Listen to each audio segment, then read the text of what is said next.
Hello guys, welcome back to my channel Rai and Ruhi. একটা নতুন blog নিয়ে চলে এসেছি, জামাই ষষ্ঠী স্পেশাল।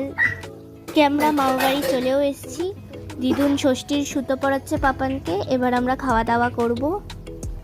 মেনুগুলো সবই আমার মামাই রান্না করেছে। এখন একটু ঘুরু ঘুরু করে করতে বেরিয়েছি, চলো এখন যাই। পার্কে এসেই আমি আর বনু দোল খেতে বসে পড়েছি। একে বনু মিকির কোলে মাছ দেখছে। এই ফাউন্টেনটাতে প্রচুর মাছ আছে।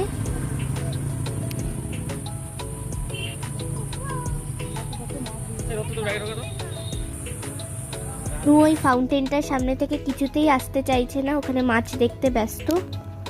মামাই জোর করে নিয়ে এসে এখন দোলনায় চাপিয়েছে। কত মাছ! তো চলো, বাই বাই।